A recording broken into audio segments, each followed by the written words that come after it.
Hello, good morning, जोहर। मैं संजय, आप सभी का न्यूज झारखंड में स्वागत है। चलिए शुरुआत करते हैं आज की झारखंड की बड़ी खबरों के साथ। पहली बड़ी खबर की बात करें तो प्रधानमंत्री ने गढ़वा के हीरामन को बताया देश के लिए मिसाल। राष्ट्रीय पोर्टल पर एक बार फिर से झारखंड का नाम सुर्खियों में है।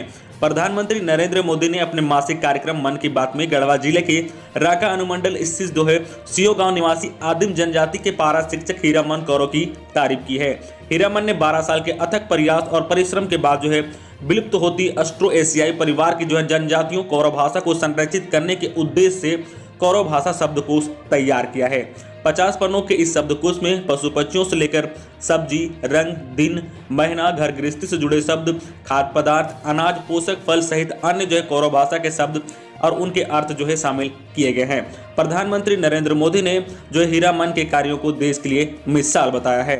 अगली बड़ी खबर की बात करें तो 29 दिसंबर को किसानों की कर्ज माफी व 15 लाख परिवारों को राशन कार्ड वितरण योजना की होगी शुरुआत। मंत्री झारखंड के वित्त एवं खाद्य आपूर्ति मंत्री रामेश्वर उरांव ने 29 दिसंबर को एक वर्ष का कार्यकाल पूरा होने पर अपनी सरकार की उपलब्धियों का ब्यौरा देते हुए बताया कि तमाम विपरीत परिस्थितियों में हर व्यक्ति को भोजन, कपड़ा और रोजगार उपलब्ध कराने का प्रयास किया गया है। उन्होंने रविवार को कहा कि मुख्यमंत्री हेमंत सोरेन के नेतृत्व में गठित गठबंधन सरकार के एक वर्ष पूरा होने पर 29 दिसंबर को राजधानी रांची के मोरहाबादी मैदान में आयोजित होने वाले मुख्य समारोह में किसानों के 50,000 रुपए तक की कर्ज माफी का लाभ देने की योजना शुरू होने के साथ ही 15 लाख परिवारों को हरा राशन कार्ड उपलब्ध कराने के साथ ही जन वितरण प्रणाली की दुकानों में माध्यम से गरीबों को धोती, साड़ी और लुंगी देने की योजना शुरू की जा रही है। अगली बड़ी खबर की बात करें तो पारा शिक्षकों ने दी चेतावनी, 29 को करे अस्थायीकरण की घोषणा, नहीं तो आंदोलन।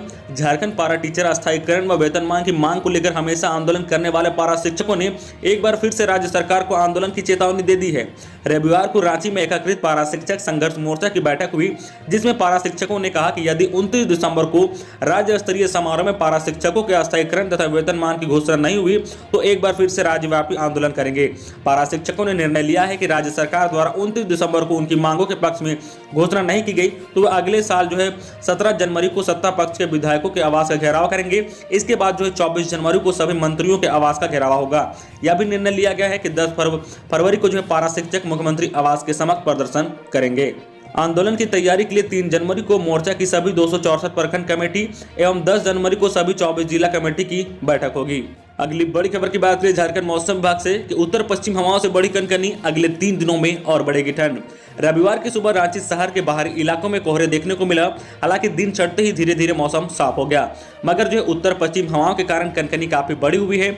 मौसम विभाग के अनुसार अगले 3 दिनों में रांची समेत पूरे राज्य में कनकनी और बढ़ने की संभावना है। वर्तमान में रांची, लोहरदगा और पूर्व सिंहभूम को छोड़कर बाकी पूरे राज्य में औसताना न्यूनतम तापमान 7 से 8 डिग्री रिकॉर्ड किया जा रहा है। अगली बड़ी खबर की बात करें तो पुलिस अभ्यर्थियों की मांग पूरी करे सरकार। भाजपा नेताओं ने आंदोलनरत पुलिस अभ्यर्थियों से मुलाकात की। भाजपा विधायक सीपी सिंह, नवीन जायसवाल, महामंत्री प्रदीप वर्मा, गंगोत्री कुजूर, प्रतुल सहदेव और ओबीसी मोर्चा के अमरदीप यादव शामिल थे। भाजपा नेताओं ने पुलिस अभ्यर्थियों से पूरे मामले की जानकारी ली। भाजपा नेताओं को पुलिस ने पहले अभ्यर्थियों से मिलने से रोका। खेलगांव के अंदर जाने की इजाजत नहीं थी। भाजपा नेताओं धरना पर बैठ गए हैं, सरकार के खिलाफ नारेबाजी की है। भाजपा नेताओं का आरोप था कि पुलिस अभ्यर्थियों से मारपीट हुई है, रात में इनको दौड़ा कर मारा गया है। 5 अभ्यर्थियों की स्थिति गंभीर है। भाजपा नेताओं के सामने कई अभ्यर्थियों ने बताया कि उन्हें चोट आई है। खेलगांव परिसर में काफी देर तक हंगामा होता रहा। इधर भाजपा के महामंत्री प्रदीप वर्मा ने कहा कि राज्य की हेमंत सरकार पूरी तरह से निर्कुश हो चुकी है। सरकार सत्ता के मद में है, युवाओं को झूठी तसल्ली देकर सत्ता में आई है। अगली बड़ी खबर की बात करें झारखंड कोरोना अपडेट को लेकर तो राज्य भर में 122 नए संक्रमित मिले हैं, जबकि 134 की रिपोर्ट नेगेटिव आई है। झारखंड में रविवार को 10,849 लोगों की सैंपल की जांच की गई, जिसमें से 1.13% की दर से 122 नए संक्रमित मिले हैं। वहीं रांची की बात करें तो यहाँ पे 1445 जांच में 3.3% 53 नए संक्रमित मिले हैं। पूर्व सिंहभूम से 15, रामगढ़ से 10, बोकारो से 6, धनबाद में 6, पलामू से 6, पश्चिम सिंहभूम से 6, हजारीबाग से 4, देवघर से 3, गुमला से 3, चतरा से 2, गोड्डा से 2, कोडरमा से 2, लातेहार से 2, गिरिडीह से 1 व सिमडेगा से 1 नए संक्रमित मिले हैं। वहीं 122 नए संक्रमित मिलने के बाद राज्य में संक्रमितों की कुल संख्या 1,14,268 पर पहुंच गई है। वहीं एक्टिव केस 1585 है, जबकि एक संक्रमित की मौत हुई है, जिससे राज्य में कुल मौत की संख्या अब 1019 पर पहुंच गई है। अगली बड़ी खबर की बात करें तो झारखंड से 50 सैंपल जांच के लिए पुणे भेजे गए हैं। झारखंड से 50 कोरोना संक्रमितों के सैंपल पुणे स्थित नेशनल इंस्टीट्यूट ऑफ बायोलॉजिस्टिक भेजे गए हैं। संभावना जताई जा रही है कि इसमें ब्रिटेन से आए लोगों के सैंपल भी हो सकते हैं। झारखंड के सैंपल 25 दिसंबर को पुणे भेजे गए हैं। उम्मीद जताई जा रही है कि जल्द ही इनकी रिपोर्ट आ जाएगी। उसके बाद झारखंड में कोरोना के नए स्ट्रेन की मौजूदगी का पता चल पाएगा। उसके आधार पर नई गाइडलाइन जारी की जा सकती है। अगली बड़ी खबर की बात करें तो पीएम मोदी ने अपने मन की बात कार्यक्रम में लोगों से कहा कि नए साल में देसी उत्पादकों के उपयोग का ले संकल्प। प्रधानमंत्री नरेंद्र मोदी ने रविवार को देशवासियों से रोजमर्रा की जिंदगी में इस्तेमाल होने वाले विदेशी में निर्मित वस्तुओं के विकल्प के रूप में मौजूदा भारतीय उत्पादकों को अपनाने की अपील की है। कहा कि हमें देश के लिए हमें नए वर्ष में संकल्प के तौर पर लेना चाहिए। मन की बात में इस साल के आखिरी संस्करण में अपने विचार साझा करते हुए कहा कि आत्मनिर्भर भारत अभियान के तहत वोकल फॉर लोकल के मंत्र को देश की जनता ने हाथों हाथ लिया है। यह नारा आज घर घर में गूंज रहा है। अब यह सुनिश्चित करने का वक्त है कि हमारे उत्पाद विश्व स्तरीय में हो। लोग भी अब भारत में बने उत्पादकों की मांग कर रहे हैं। दुकानदार भी भारत में बने उत्पादकों को बेचने पर जोर दे रहे हैं। देशवासियों की सोच में बड़ा परिवर्तन आ रहा है। उन्होंने आत्मनिर्भर भारत अभियान की भावना को बनाए रखने और बचाए रखने पर बढ़ते रहने का आह्वान दिया है। अगली बड़ी खबर की बात करें तो दाऊद इब्राहिम का सहयोगी अब्दुल मजीद जमशेदपुर से गिरफ्तार। 24 साल से था फरार। गुजरात आतंक निरोधी दस्ते ने शनिवार की शाम को जमशेदपुर के मानकों से अब्दुल मजीद कट्टी को गिरफ्तार किया है। अब्दुल अंडरवर्ल्ड डॉन दाऊद इब्राहिम का सहयोगी है जो पिछले 24 साल से फरार था। अब्दुल मजीद मूल रूप से केरला का रहने वाला बताया जा रहा है। जमशेदपुर एसएसपी डॉक्टर एस तामिलवालन ने बताया कि अब्दुल मजीद नाम बदलकर मानको शहर सिटी में रह रहा था। बीच में मलेशियाई में रहा। इसके बाद वह 1 साल पूर्व उसने जमशेदपुर में अपना ठिकाना बना लिया। अगली बड़ी खबर की बात करें तो तेज रफ्तार का कहर। ब्रेकर पर भी ड्राइवर ने नहीं लगाया ब्रेक। अनियंत्रित बस पेड़ से टकराई, 7 लोग जख्मी। गुमला चिरपुर थाना क्षेत्र के टांगों के पास रविवार सुबह बस अनियंत्रित होकर सड़क किनारे पेड़ से जा टकराई। हादसे के बाद बस सवार में 7 लोग जख्मी हो गए। दुर्घटना के बाद मौके पर जुटे लोगों ने घटना की सूचना पुलिस को दी और घायलों को बस से बाहर निकाला गया, अस्पताल पहुंचाया गया। हादसे की वजह बस की तेज रफ्तार मानी जा रही है। देरी होने की वजह से ड्राइवर ने ब्रेकर पर भी ब्रेक नहीं लगाया और बस पेड़ से जा टकराई। अगली बड़ी खबर की बात करें तो प्रदेश अध्यक्ष डॉक्टर रामेश्वर उरांव के नेतृत्व में कांग्रेस धूमधाम से मनाएगी पार्टी का 136वां स्थापना दिवस। कांग्रेस आज 28 दिसंबर को पार्टी का 136वां स्थापना दिवस धूमधाम से मनाएगी। कांग्रेस के प्रदेश अध्यक्ष डॉक्टर रामेश्वर उरांव के नेतृत्व में भी सूबे प्रांता में कांग्रेस का स्थापना दिवस धूमधाम से सामाजिक दूरी का पालन करते हुए मनाया जाएगा। सभी जिला मुख्यालयों में झंडोत्तोलन होने के बाद तिरंगा यात्रा निकाली जाएगी।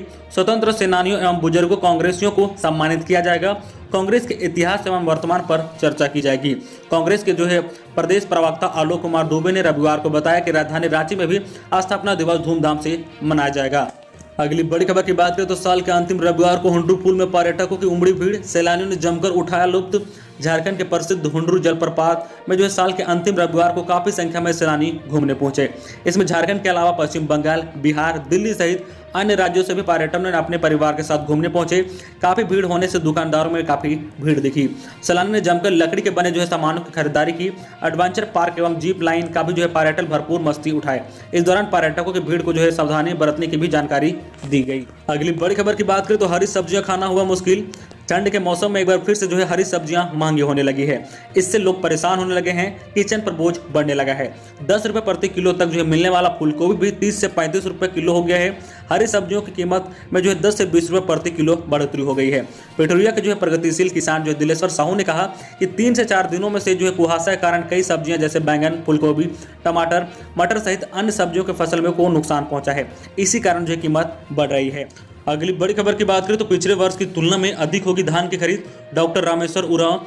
वित्त एवं खाद्य आपूर्ति मंत्री डॉक्टर रामेश्वर उरांव ने कहा कि राज्य में धान क्रय केंद्रों की संख्या बढ़कर दोगुनी कर दी गई है। सभी केंद्रों में धान क्रय किया जा रहा है। इस साल गत वर्ष की तुलना में अधिक धान की खरीदारी की जाएगी। मंत्री ने कहा कि सरकार ने कोरोना जैसी महामारी से लड़ते हुए लोगों को रोजगार उपलब्ध कराया है और विकास को गति दी है। अगली बड़ी खबर की बात करें तो सीबीएसई 10वीं और 12वीं की परीक्षा की घोषणा 31 दिसंबर को केंद्रीय शिक्षा मंत्री रमेश पोखरियाल निशंक ने शनिवार को कहा है कि सीबीएसई की 10वीं और 12वीं की बोर्ड परीक्षाओं की तारीख का ऐलान 31 दिसंबर को होगा। इसके साथ ही परीक्षा की तारीख के लेकर चल रहा है संन्यास खत्म हो गया है। तो ये थी आज की झारखंड की टॉप बड़ी खबरें। इसी तरह झारखंड की हर छोटी बड़ी खबर देखने के लिए आप हमारे चैनल न्यूज झारखंड चैनल को सब्सक्राइब करके बेल आइकन प्रेस कर दीजिए, जिससे आपको झारखंड की हर छोटी बड़ी खबर का अपडेट अब तक पहुंचता रहे।